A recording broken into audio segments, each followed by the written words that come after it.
The JET programme is renowned for being one of the best teaching abroad programmes, but there's so much pain and suffering you have to go through before you even get to Japan.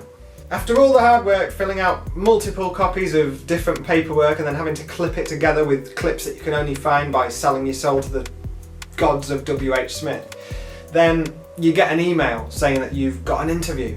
The dream is coming true, the land of the rising sun is beckoning, and I know what you're thinking. Oh Firstly, congratulations guys on getting this far. The Lords of Jet have seen something in you. I know this is probably just one of many videos that you're watching in preparation for the interview, and that's a good thing. That's what I did. It's good to be prepared. So grab a coffee, sit back, relax while I take you through some essential tips to hopefully ease those nerves. So I guess one of the first things I want to debunk is the idea that you've got to be an extrovert or overly confident.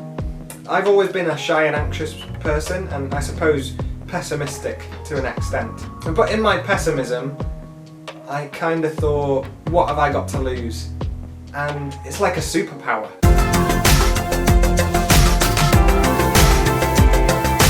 With that being said, you've still got to be prepared, so stop watching videos on how good life is in Japan and start looking at how bad things can be and how you would deal with them, and think about your answers for that. They don't want someone who is going to get to Japan, think everything's going to be great all the time, and then when something bad comes up, that they are on the first flight home.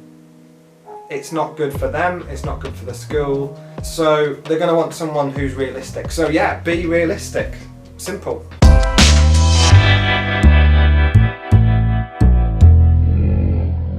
This is a cringy moment in the interview where I was struggling to string sentences together.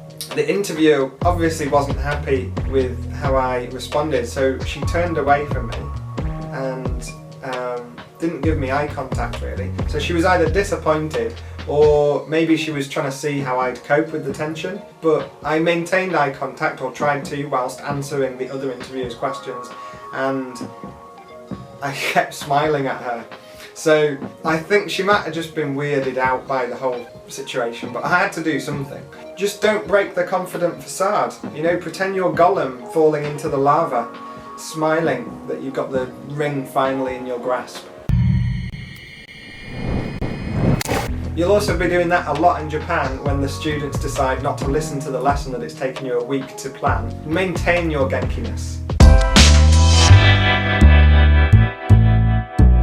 So maybe in your application you mentioned your affinity for Japanese gardens, or Japan's top inventions like air-conditioned pants.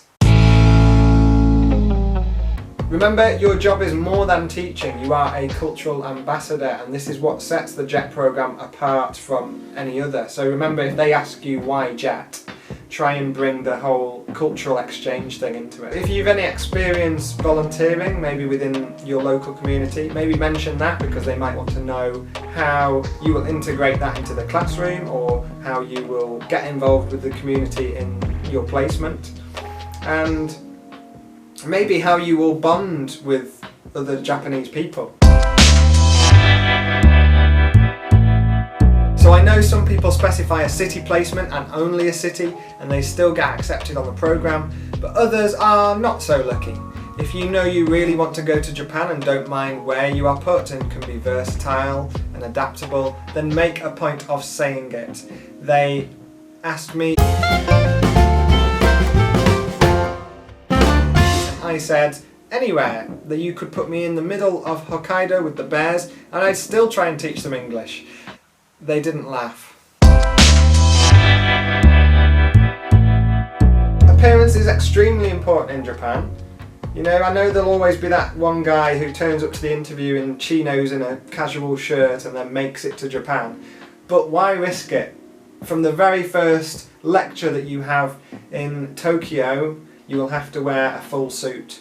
So invest in one now. You don't want to be standing out in Japan any more than you already will. So the final point I'll make is have a plan B. I came out of the interview, thought it went terrible, and then a few days later I applied to Interact, which is another Teach Abroad in Japan program. And I think if you show your determination to go to Japan no matter what, then it will shine through in your interview. So there you go, essential tips for the JET interview. I hope I have helped a bit. Exude energy and positivity even if what you're saying doesn't make sense, like me most of the time. Good luck, and most importantly, enjoy yourself, because not everyone gets this opportunity. So guys, thanks for watching. Hit that subscribe button if you want, and remember, be bold and explore, and who knows, maybe I'll see you in Japan.